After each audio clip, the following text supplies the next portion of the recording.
오늘 우리 두 번째 시간입니다. 탐심은 곧 우상숭배라는 말씀을 가지고 두 번째 오늘 보겠는데요. 오늘은 다음 페이지 보면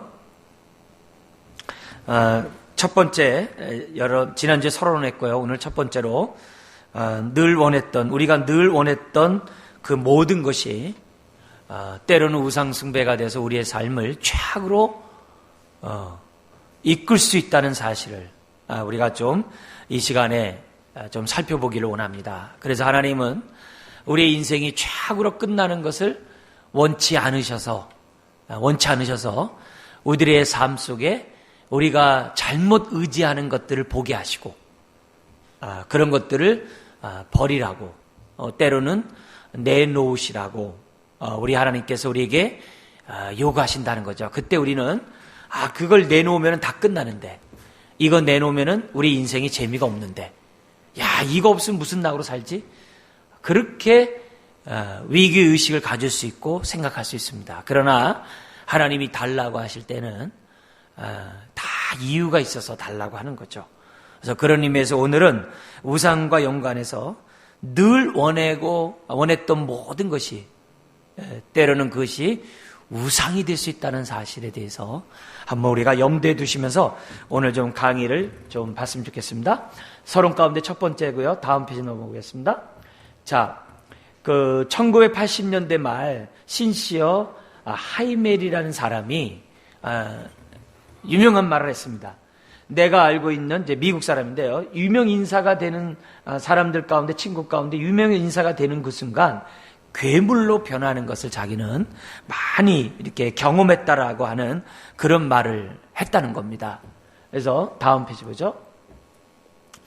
왜 그런 말이 나오게 됐냐면은 이제 과도한 열망, 최악의 결과.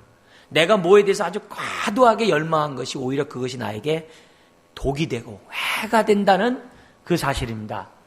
그래서 대부분의 많은 사람들은 마음속에 가장 간절한 꿈을 저마다 갖고 있고 그 꿈을 이루는데 인생을 바쳐요. 예를 들면은 행복을 얻고자, 행복이라는 게 굉장히 추상적이잖아요. 근데 어쨌든 행복한 삶을 얻고자 나름대로 계획을 세워. 내가 이렇게 하면 행복할 것이다. 저렇게 할 거면 행복할 것이다. 아니면 저것을 얻으면 행복할 것이다. 내가 저런 상태가 되면 행복할 것이다. 라고 사람들마다 어떻게 돼요? 그 마음속에 간절히 원하는 행복들이 있다는 거죠. 그러면서 그것이 인생이죠, 사실. 그러나 그리고 또 뭐냐면 그 열망하는 것을 얻기 위해서 끊임없이 사람들이 찾아다니죠. 때로는 그 어떤 희생도 기꺼이 감수해요. 그 대표적인 게 뭐냐면 가족도 희생할 수 있어요. 심지어는 배우자도 희생할 수 있고, 심지어는 자기 인생 자체도 희생하면서까지 자기가 뭔가 성취하고자, 그러면 앞으로 그걸 얻는 순간에 행복하고자 사람들이 생각하는 게 많다는 거죠. 많다는 거죠. 근데 이거에 대해서 우리가 지금 간단히 설명했습니다만 대부분 다 느낄 거예요. 저거 인생 아닌가? 사람들 다 저렇게 살고 있지 않은가? 세상에 성공한 사람 봐라. 이름 내는 사람 봐라. 뭔가 업적을 낸 사람 봐라. 앞에 나간 사람들 봐라. 다 이런 거 아니냐? 그리고 우리도 그들 사람처럼 살아서 자기네들도 그런 행복을 얻고자 하는 마음이 다 우리들 마음속에 있다는 거죠. 근데 3번 같이 읽겠습니다. 그렇지만 그런 열망들이 최악의 결과를 가져올 수 있다는 것을 상상하지 못한다는 거예요. 한 예로 자녀. 가부장적인 분위기 속의 자녀는 부모의 대리만족으로 자녀를 키웁니다. 그래서 아이들에게 어려서부터 이렇게 쇠뇌를 시킵니다. 그리고 어떻게 사는 것이, 또 어떻게 나아가는 것이 인생의 가장 큰 행복이라는 것을 은연중에 계속 교육시킵니다. 그래서 대리만족 속에 부모가 못다 이룬 것을 자식에게 이룰 수 있도록 모든 환경, 내가 이렇게 부모로부터 후원받지 못해서 내가 못했는데 내가 자식을 이렇게 후원해주면은 그래도 잘 되겠지. 서부터 시작해서 온갖 자녀를 위한 계획을 세워놓고서 자녀들을 양육을 합니다. 그래서 원치 않게 영어 발음이 안 된다고 혀의 아래에 있는 이렇게 연결되어 있는 걸 갖다 잘라줘요. 왜 잘라주냐면 혀가 길어야 영어 발음을 잘한다고. 그걸 잘라주는 수술까지도 한때 유행이었어요. 예, 그런 거 시켜요. 그리고 어려서부터 2학년이면은 절대서부터 영어 하면 잘 된다고 모국어 한다고 그냥 막 영어 학원에 그 아이를 보내요. 그래서 막 샬라 이렇게 하게끔 만들어요. 자기 나름대로. 그리고 때가 되면 어떤 교육을 시키고 어떤 선생을 마치고 다 해. 그러면 애가 그것을 이룰 것이고 이루면 부모는 행복할 거고 또 자식도 행복할 것이라고 대부분의 부모들이 다 알고 저도 그러니까요. 예? 대부분 다 그래요. 그렇지만 오히려 논문이나 또 거기에 대한 그 자녀들의 그 피해 상담 사례들을 이렇게 책들을 쭉 보면 왜냐면 그거에 대해서 공부를 했기 때문에 저는 그런 자료들을 많이 봤어요. 보면 의외로 자녀들이 부모의 기대에 못 미친 건 둘째치고 아이들 인생 자체가 불행하다고 생각하는 자녀들이 너무나도 많다는 거죠. 그래서 심지어는 어떻게 되면 막 분노에 빠지는 자녀들이 참으로 의외로 많고 뭐 성적이 좋지 않은 건 뭐 두말할 것도 없고 그리고 그 마음에 평강이 없는 여러 가지 수많은 스트레스 속에서 살아가고 있는 자녀들이 너무 많아요. 아이에게 기대가 크면 클수록 사소한 것까지 통제하거든요. 산소한 것까지 간섭하거든요. 사소한 것까지 부모의 뜻대로 아이들을 갖다가 과도하게 억압하고 과도한 열망이 오히려 아이에게 스트레스를 주는 그런 모습을 산다는 거죠. 그러면 그 결과 최악의 상태로 아이를 오히려 키우는 것이 오늘 우리들의 많은 주변에서 또 어쩌면 우리 가정에서 벌어지는 현상이라고 말할 수 있다는 거죠. 그래서 아까 얘기했던 신시어 하이메일이라는 사람이 그런 거예요. 내 친구 중에 왜 이렇게 유명 인사가 되자마자 괴물로 변하는가? 그러면서 이렇게 얘기합니다. 그들은 한때 좋은 친구들이었는데 최고의 자리에 올라가는 순간 지독한 분노에 사로잡혔고 또 뭐라냐면 그 사람의 명성과 유명세라는 압력에 눌려서 성격적 결함과 불행이 전보다 2배나 악화되었다 그래요. 그래서 우리는 그런 얘기를 신문지상이나 TV를 통해서 늘 접해요. 유명 인사들이 극단적인 행동을 하고 정말 유명 행사들이 이해하지 못하는 부도덕한 일들 많이 하는 이런 일들이 다 뭐냐 이게 그들이 얻고자 한 것을 얻었다고 행복하냐? 그렇지 않았다는 거예요. 오히려 그 얻은 그것이 또 얻으려고 하는 그것이 오히려 최악의 결과를 나타내는 일들이 우리 주변에 널려있게 많이 본다는 겁니다. 그래서 두 번째 피할 수 없는 우상숭배를 보면서 1번 우리 한번 읽겠습니다. 왜 마음속 깊은 곳의 열망이 그처럼 자주 재앙으로 둔갑하는가. 로마서에 보면은 하나님이 인간에게 내린 형벌 가운데 하나가 뭐냐? 자기 마음의 정욕대로 욕정대로 원하는 대로 내버려 두는 것 이렇게 했어요. 그 사람이 하고 싶은 대로 내버려 두는 것이 가장 정말 무서운 하나님의 심판이라는 거예요. 그래서 사람들이 로마서 1장 24절에 있는 거죠.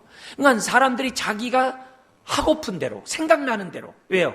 사탄은 뭐예요? 네 마음과 육신이 원하는 대로 살라 이거거든요. 그래서 너무 그렇게 살면은 하나님께서 어떻게 돼요? 내버려 두는 거예요. 우리 부모도 말 안 되는 자식 내버려 두잖아요. 내버려 두면 어떻게 될까요? 애가 바로 될까요? 그렇지 않죠. 내버려 두면은 정말 무서운 아이가 되겠죠. 무서운 아이가 되겠죠. 하나님의 심판 가운데 무서운 것이 내어버려 두는 거예요. 그럼 왜 간절한 자기가 원하는 대로 살도록 내어버려 두는 것이 왜 하나님의 형벌이냐? 그가 원하는 그 간절한 그것이 그의 우상숭배이기 때문에 그래요. 우상숭배. 그러니까 너무 간절히 기대한 것이 그 사람에게 우상이 되다 보니까 하나님도 어떻게 할 수가 없는 거예요. 그러니까 뭐예요? 우상숭배하는 대로 내버려 둬버리는 거죠. 무서운 거죠. 그리고 로마서 1장에 보면 인류의 역사를 한 문장으로 딱 설명했는데 뭐냐면은 창조주 대신에 피조물을 숭배했다 그래요. 짐승의 모양으로 우상숭배로 다 바꿔버렸다라고 로마서 1장에 우리들에게 설명하고 있다는 거죠. 그래서 하나님만이 줄 수 있는 은혜와 축복을 하나님 외에 다른 곳에서 하나님 외에 내 스스로 물을 얻고자 웅덩이를 팠지만 그 웅덩이는 터진 웅덩이가 된다는 것이 성경의 역사예요. 그래서 성경에 수없이 많은 부분이 참 하나님이냐 거짓 우상이냐 딱 두 가지 나눠져요. 십계명의 제1계명이에요.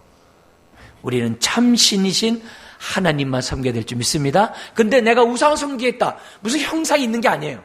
내가 간절히 원하는 그것이 내 마음의 우상이라는 사실을 오늘 우리가 이 시간을 통해서 분명히 깨달았으면 좋겠어요. 그 가운데 내 마음에 간절히 사모하던 것이 우상으로 변하려다가 하나님이 정신 차리게 한 인물이 성경에 등장하는데 그 대표적인 인물이 아브라함입니다.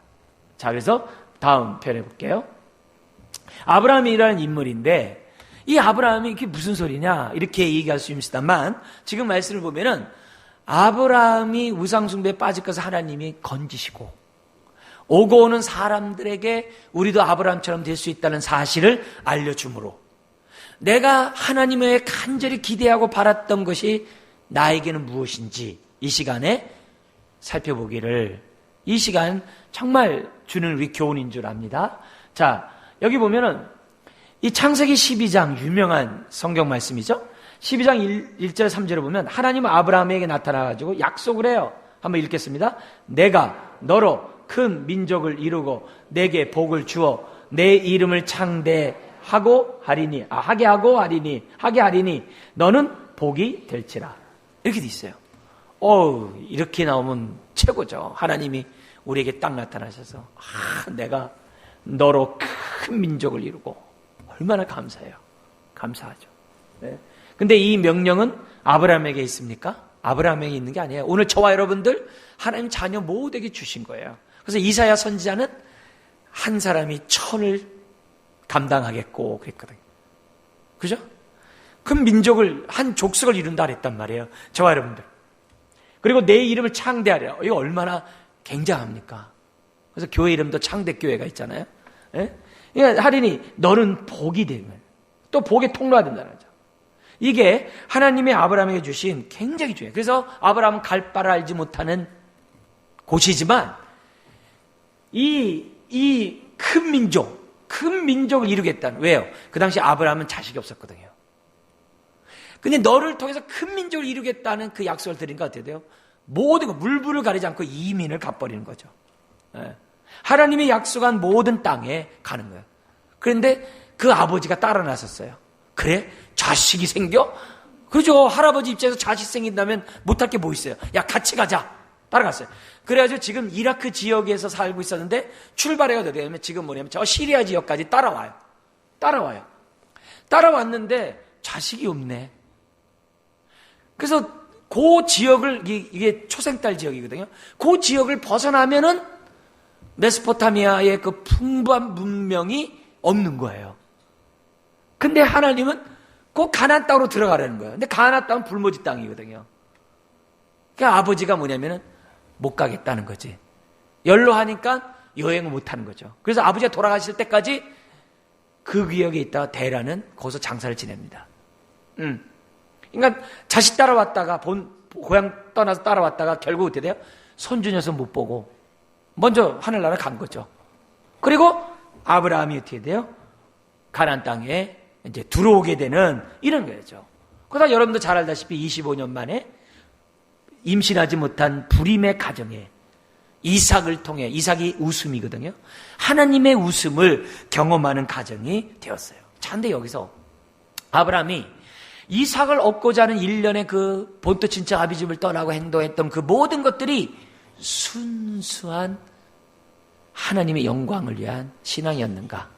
아니면 인간적인 자기 자신을 위한 그 모습이었는가를 우리는 생각해 볼 필요가 있다는 거죠. 근데 성경의 역사를 보면 그때까지만 해도 그래도 순수하게 주님만 바라보고 떠난 것으로 볼 수가 없어요. 그가 순수하게 하나님을 섬길 수 있었던 때가 언제냐? 정신 차리지 못하는 그 이삭 13년이 됩니다. 13년, 이삭이 13살 된, 정신 차리지 못하면서 이삭을 어아둥둥 내 사랑하면서 무릎에다 데리고 입고 있을 때 우리 주님은 13년이 지난 그때 네 독자 이삭을 나에게 드려라 라고 우리 하나님이 아브라함에게 이제 말씀했다는 거죠. 그래서 나오는 것이 두 번, 여기 보면 이겁니다. 하나님의 D번 보면 하나님의 두 번째 부름이 나오게 됩니다. 1번 읽어볼까요? 아브라함은 이삭을 얻은 다음에 모든 것을 다 얻었을 것이라고 생각했을 것입니다. 그리고 굉장히 기뻤을 것입니다. 그죠? 예? 또 장모사 욕하면 안 된다니까 그만하고 이제 저기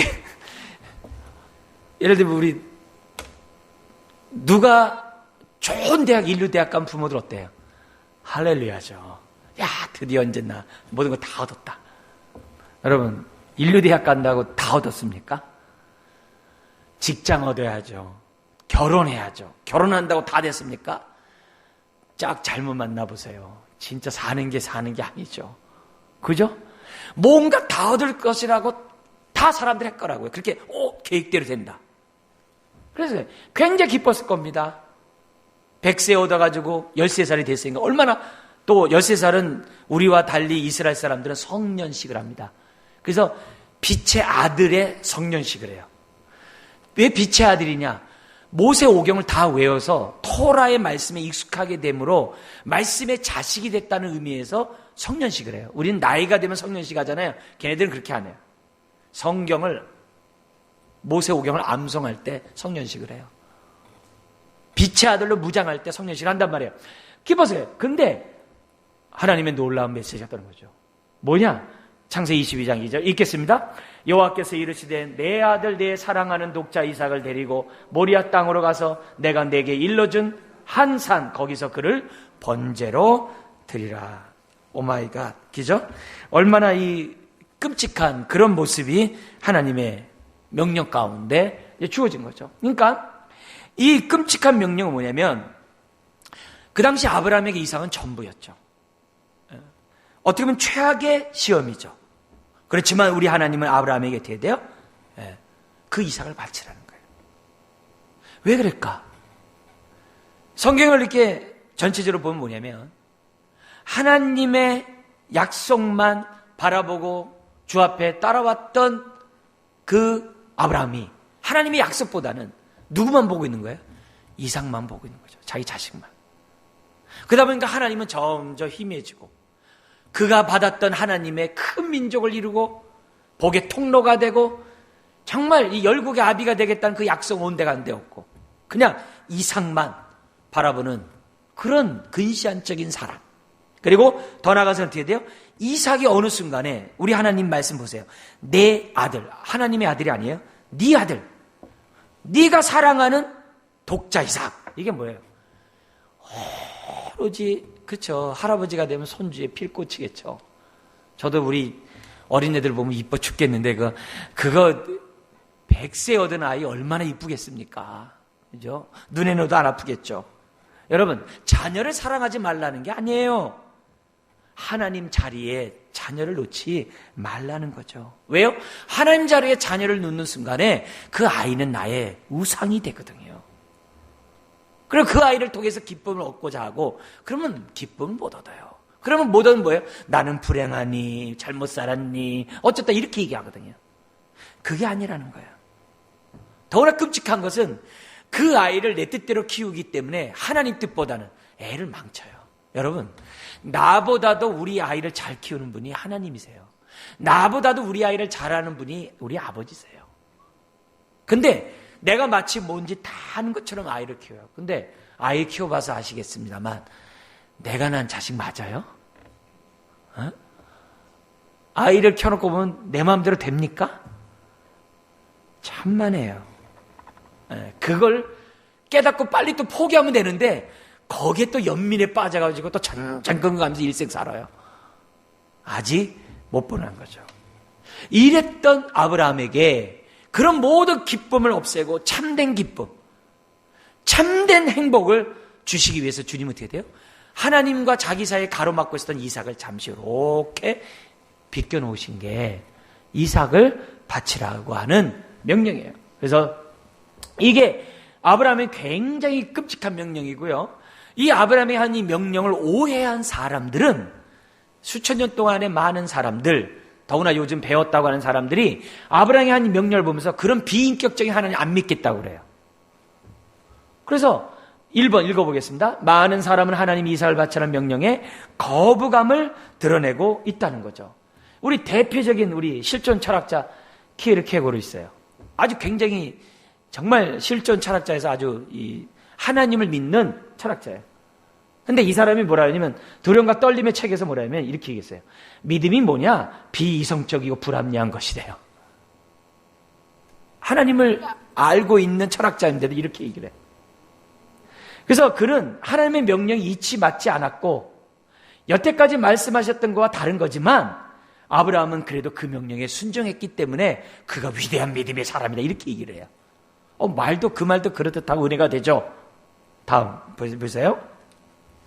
그렇지만 이건 뭐냐면은 유대인들의 첫 아들에 대한 성경적 의미를 생각하지 않은 해석이에요. 현대에 맞는 해석이라는 거예요. 이 하버드 대학에 유대인 학자가 있어요. 유대인이에요, 유대인. 유대인 학자라는 이 레빈스라는 사람이 유대인과 연관된 의미 있는 말을 했는데 이게 우리나라하고 굉장히 정서가 비슷해요. 여기 보면 사랑하는 이의 죽음과 부활에서 뭐라고 했냐면 옛날 고대 문화는 중동의 문화는 현대 문화와 다르다는 거예요.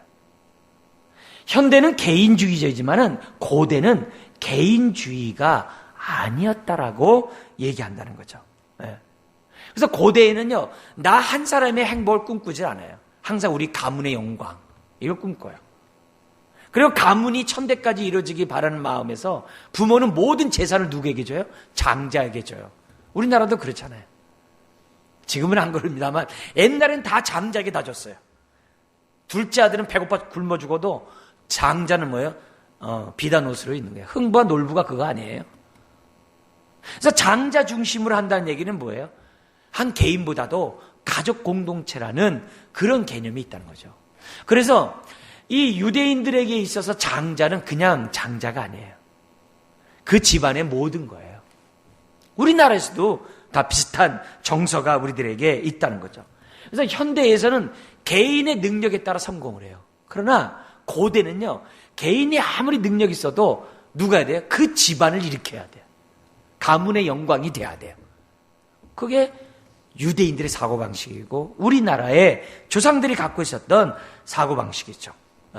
그래서 아브라함에게 첫 이삭을 아들을 바쳐라 이 얘기는 뭐예요? 모든 것을 다 빼놓는 것과 똑같아요.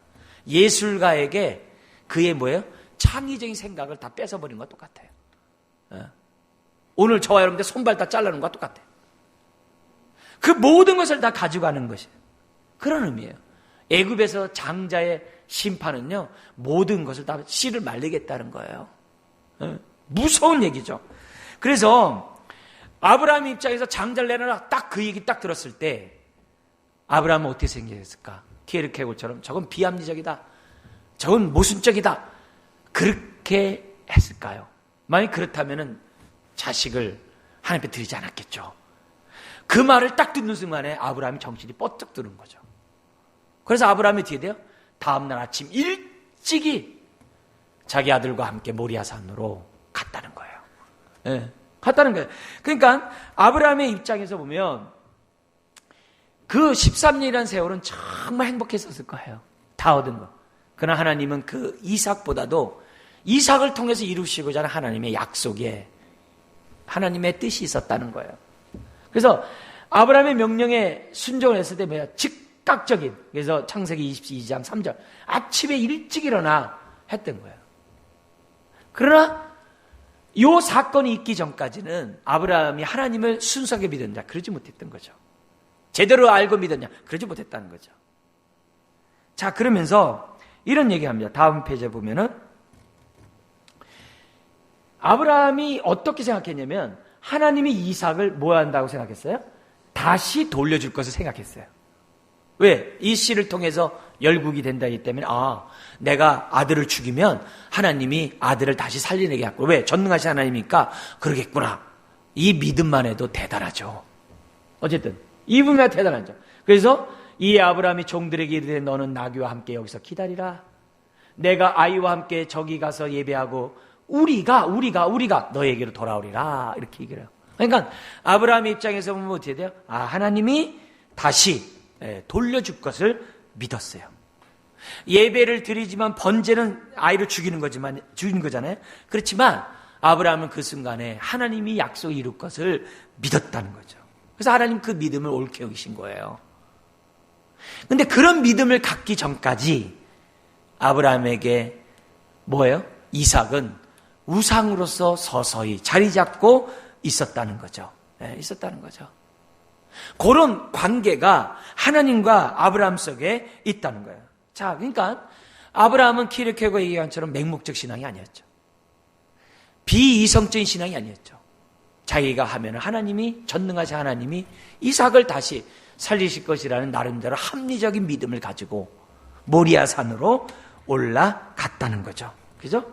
자, 그러면서 3번에 이삭을 번제는 이제 완전히 각을 떠서 죽이는 거거든요. 번제를 드리려고 하는 그 순간에 하나님이 나타나요. 아브라함아 급하셔요. 그 아이에게 내 손을 대지 마라. 근데 13살이면요 노인이 이렇게 할 때 있잖아요, 저항할 수 있는 힘이 있어요. 근데 이 이삭도 아버지 말에 그대로 따랐어요. 참 대단한 모습이죠. 그러면서 그에게 아무 일도 하지 마라. 내가 내 독자까지도 내게 아끼지 아니었으니 내가 이제야 요게 해석의 실말이죠. 내가 이제야 네가 하나님을 경외하는 줄 아노라 이렇게 했다는 거예요. 그러니까 아브라함이 이삭을 바치는 그 순간에 바치라는 그 말씀에 아브라함이 정신이 돌아온 거죠. 그리고 그 말씀에 따라 순종한 거죠. 그리고 그 순종한 걸 통해서 하나님 뭐예요? 이제야 네가 나를 경외하는지 안다라고 하는 그 말을 성경을 통해서 우리들에게 보여준 거죠. 그죠? 다음 페이지. 그러니까 우리 4번 읽겠습니다. 시작. 우리는 아브라함이 이삭을 번제로 드리는 결단을 통해 아브라함은 다시 한번 이삭으로 인하여 하나님께 대한 경외를 온전히 하지 못한 것에 대해 회개를 하는 것과 동시에 하나님만 경외하겠다는 결단을 보인 것임을 알 수 있습니다. 그러자 하나님은 이제야 내가 하나님을 경외하는 줄 아노라 하신 거죠. 우리도 신앙이 마찬가지예요. 하나님이 내가 이것을 얻으면 나는 행복하리라 생각했던 것을 하나님이 뺏어갈 때가 있어요. 내가 이것을 얻었기 때문에 이젠 됐다라고 생각하는 그것을 하나님이 뺏어갈 때가 있어요. 이제 나는 내 영혼아 행복하도다 할 때 그것을 우리 하나님이 가져갈 때가 있어요. 있어요. 바로 그것이 없어졌을 때 나는 어떻게 해야 되는가? 우리는 그때가 바로 믿음으로 반응해야 될 때이고, 그때가 바로 하나님 외에 내가 그것을 의지하는 우상숭배를 하고 있다는 사실을 깨달아야만 한다는 거죠. 다음 번 보죠. 자, 그래서 그 결과 하나님께서는 어떻게 돼요? 이삭을 갖다가 죽이지 않고 옆에 여호와 일에 순양을 보게 되고, 순양을 대신 하나님 앞에 제물로 드린 사건이 있지 않습니까? 자, 그러면서 여기서 우리가 좀 보세요. 세상에서 가장 좋은 것들이 위험하다니, 이걸 봐야 돼요. 1번 읽겠습니다. 아브라함은 이 사건을 통해 하나님에 대한 자신의 사랑이 시험대에 올랐음을 알았고, 이 세상의 그 무엇보다도 하나님을 사랑한다는 고백을, 정말 아름다운 고백이었어요. 할렐루야. 얼마나 아름답습니까? 하나님은 오히려 이런 시험을 통하여 아브라함의 믿음을 뭐 했어요? 연단했어요. 오늘 우리도 그 출애굽하고 가나안 정복을 했던 이스라엘 백성들이 가사와 가드와 아스돗을 남겨두고 여호수아가 전쟁을 멈춥니다. 근데 하나님이 가사, 가드, 아스돗, 지금 있잖아요. 저기 이집트와 연결된 그 팔레스틴 지역이에요. 그 가사 지역이에요. 거기에, 그 지역이에요. 조그만 지역이에요. 그 지역을 남겨놓고 끝났어요. 근데 하나님이 왜 거기를 남겨두게 하셨는가? 이 백성이 나를 온전히 사랑하는지 테스트하기 위해서 남겨놨다 그래요. 우리 신앙도 마찬가지예요. 우리가 가나안 땅을 얻었으면은 나 이제 됐네 할 수 있어요. 그래서 나태하게 살 수 있어요. 근데 하나님은 그런 게 원치 않는 거예요. 가나안 땅이 우리의 행복이 아니에요. 하나님이 우리의 행복이 돼야 될 줄 믿습니다. 자식이 내 행복이 아니에요. 성복이 내 행복이 아니에요. 하나님만이 내 행복이 돼야 되는데 다른 것을 하나님 외에 다른 것을 붙잡을 때 어떻게 돼요? 가드, 아스도에서 누가 나와요? 들릴라도 나오고요. 골리앗도 나오고요. 들릴라에서 삼손이 눈이 뺏기잖아요.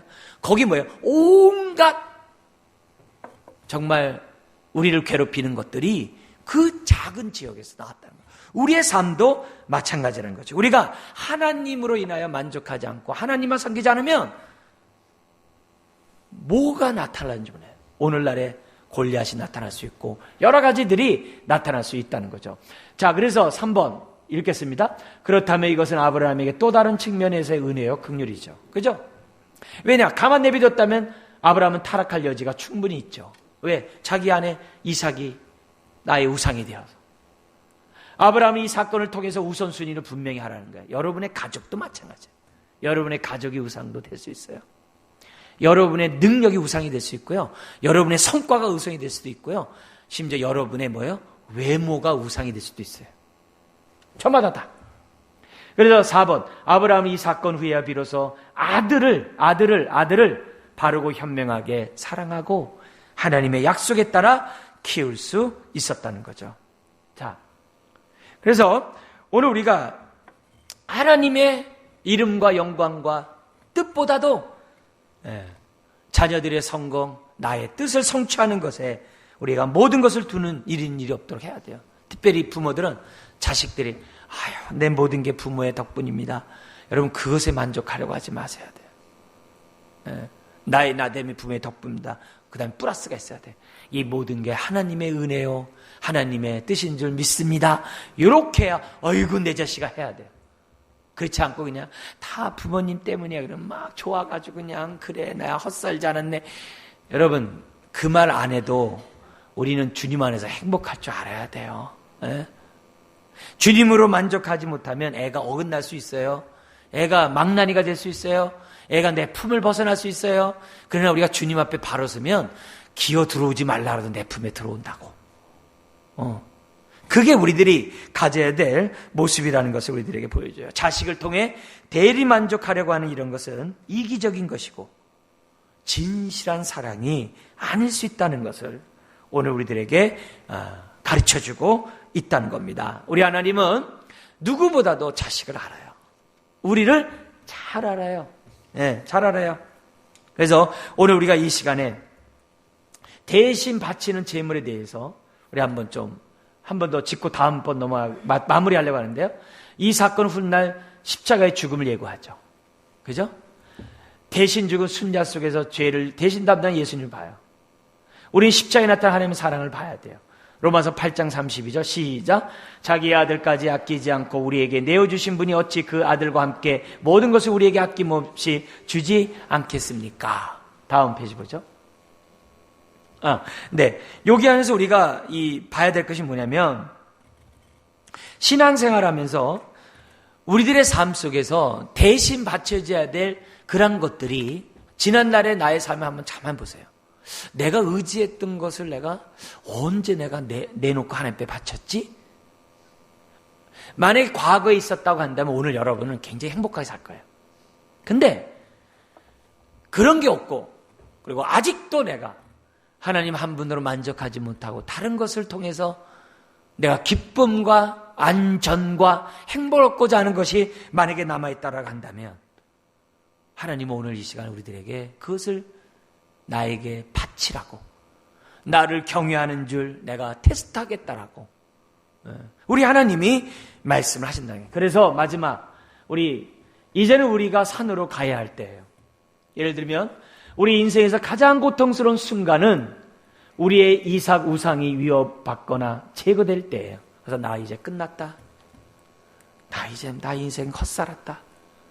나 이제 나 하고 싶지 않아. 그래서 하나님을 앞에 예배드리고 하나님을 섬기는 것조차 다 버려요. 다 그냥 포기해버려요. 그래도 심지어 어떻게 돼요? 하나님 앞에 뭐 예배하고 기도한들 뭐해? 아무 소용없는데. 다 필요 없어. 그게 뭐예요? 그만큼 내가 잘못 붙잡았다는 거예요. 예수님의 머리를 붙잡은 게 아니라 우상단지를 붙잡고 있었다는 그 증거라는 거죠. 그래서 그것을 위해 평생 바쳐 헌신했는데 이제 모든 것이 다 사라졌어. 여러분, 그게 잘못 붙잡고 있었다는 거예요. 그러나 우리가 바로 이때, 그러나 또 다른 반응은 뭐냐면 절망 속에서, 슬픔과 절망은 다르다고 그랬어요. 슬픔은 대치될 수 있어요. 절망은 이제 끝이다라고 생각하는 거예요. 절망 속에서 아브라함처럼 이제 뭐예요? 산으로 올라가는 거예요. 뭐냐면, 주님, 내가 한순간도 없어서는 안 될 것을 포기하고 살라고 가져가셨군요. 내 마음은 슬프지만, 고통스럽지만, 하나님, 내가 벳세메스로 올라가는 정말 그 송아지처럼 내가 주님을 향해 골고다 언덕으로 내가 가겠습니다. 좌우로 치우치지 않고 뒤를 돌아보지 않고 내가 가겠습니다.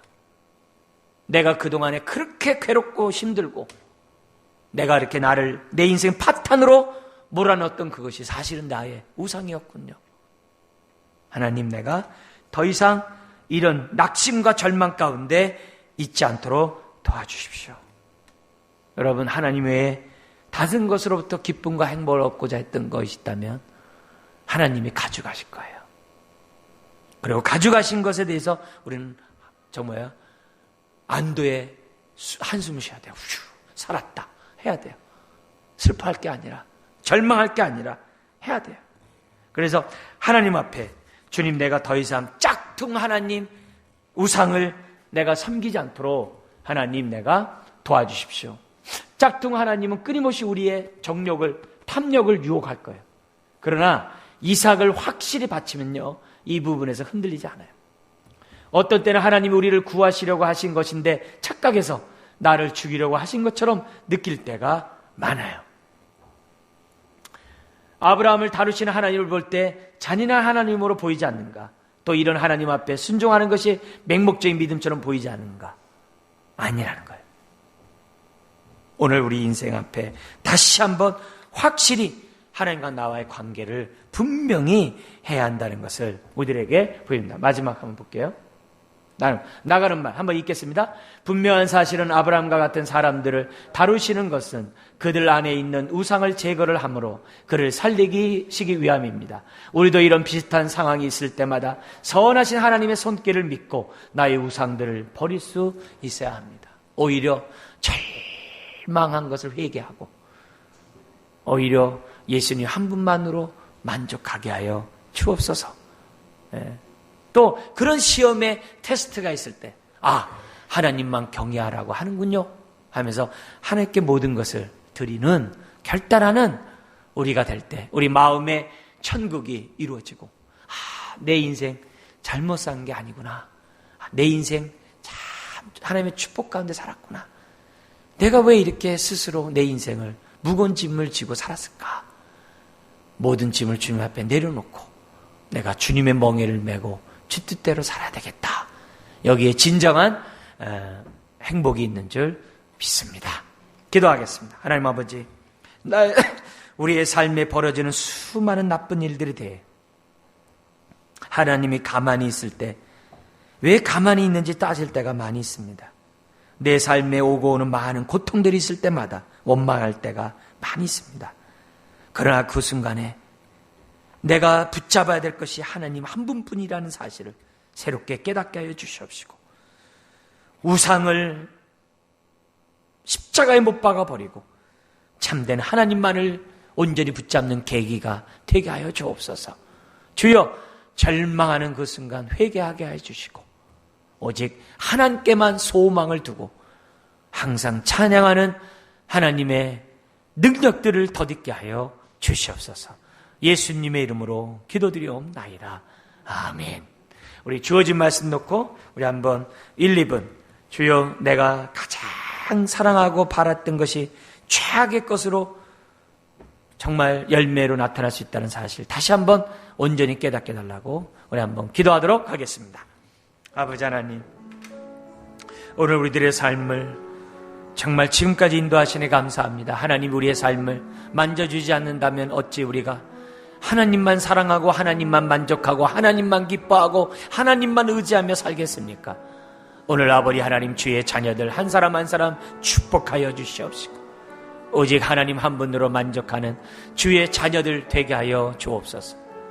하나님을 떠나서 스스로 생수를 얻고자 웅덩이를 팠지만 그 웅덩이는 터지는 운동이요 저축하지 못할 운동이라 했습니다. 주여 우리의 인생 헛되게 살지 않도록 도와주옵소서. 나를 그렇게 슬픔에 빠지게 하고 절망에 빠지게 했던 것들이 나의 우상이었음을 깨닫게 하여 주시고 아버지 하나님 내가 하나님보다 더 의지하는 것을 달라고 하셨을 때 기꺼이 아브라함처럼 줄 수 있는 믿음의 자녀들 다 되게 하여 주시옵소서. 주여 우리가 우리 하나님을 떠나 어디로 가오리며 하나님의 무엇을 붙잡으며 하나님을 떠나서 무엇을 우리가 사랑하고 행복할 수 있겠습니까? 아버지 하나님이 오늘 주여 우리에게 다시 한번 영안을 열어주셔서 하나님 한 분만으로 인하여 만족하고 하나님 한 분만을 경외하는 하나님의 자녀들 되도록 은혜를 베풀어 주시옵소서. 주여 힘들고 어려운 삶을 살아가는 주의 자녀들입니다. 위로하여 주시옵소서. 새 힘을 주시옵소서. 능력으로 함께하여 주시옵소서. 아버지 하나님 우리가 사랑할 것은 이삭이 아니라 하나님이신 것을 잊지 않게 하여 주시옵소서. 아멘. 주여 믿습니다. 연이 우리 한 번 더 기도하겠습니다. 우리 사순절 9시 정오 오후 3시 기도하기를 원합니다. 삶의 예배 드리기 원합니다. 그리고 우리 단기 선교팀 성령의 권능으로 주의 복음 증인의 사역 잘 감당해 달라고 우리 한 번만 더 기도하도록 하겠습니다. 아버지 하나님 참으로 감사함을 드립니다. 오늘 우리들의 삶에 권능 있는 주의 증인으로서 살기를 원합니다. 단기팀을 아버지 하나님 성령의 충만한 은혜를 베풀어 주시고 성령의 권능으로 두루마리 입혀 주셔서 주여 땅끝까지 이르러 주의 증인 되게 하여 주옵시고 그들의 인생을 통하여 주의 뜻이 이루어지게 하여 역사하시고 어둠 가운데 있는 자들이 빛으로 오도록 우리 팀들을 축복하여 주옵소서. 성령의 권능들이 나타나게 하여 주옵시고 하나님의 복음의 통로들이 되게 하여 주시옵소서. 많은 영혼들이 구원받게 하시고 굳건히 서게 하는 일들로 사용하여 주시옵소서. 아버지 하나님의 안전을 지켜주시옵시고 돌보시는 선한 은혜가 주의 자녀들 가운데 있게 하여 주시옵시고 교회가 선교적 교회로서의 사명 온전히 감당할 수 있도록 하나님 축복하여 주시옵소서. 돌보시는 주의 은혜를 바랍니다. 하나님의 축복을 바랍니다. 역사하여 주시옵소서. 자비로우신 아버지 하나님이여 참으로 사순절 기간 동안에 오전 9시와 정오와 오후 3시 아버지 하나님 참으로 우리가 기도하기를 원합니다. 주기도문의 의미를 깨닫고 주기도문의 그런 뜻을 깨닫고 주기도문의 그 역사가 나타나기를 원합니다. 나라가 임하게 하여 주옵소서. 주여 믿음의 공동체, 용서의 공동체, 능력의 공동체가 되게 하여 주옵소서. 주여 아버지 하나님이여 하늘에서 이런 뜻을 이루어드리는 공동체가 되도록 하나님 축복하여 주시옵소서. 역사하여 주시옵소서.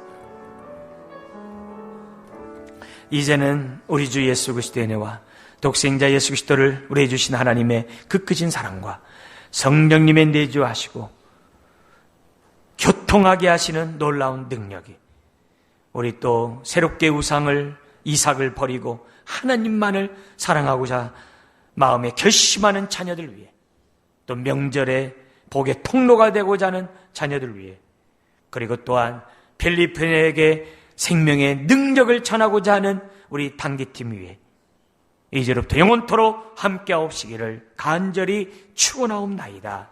아멘.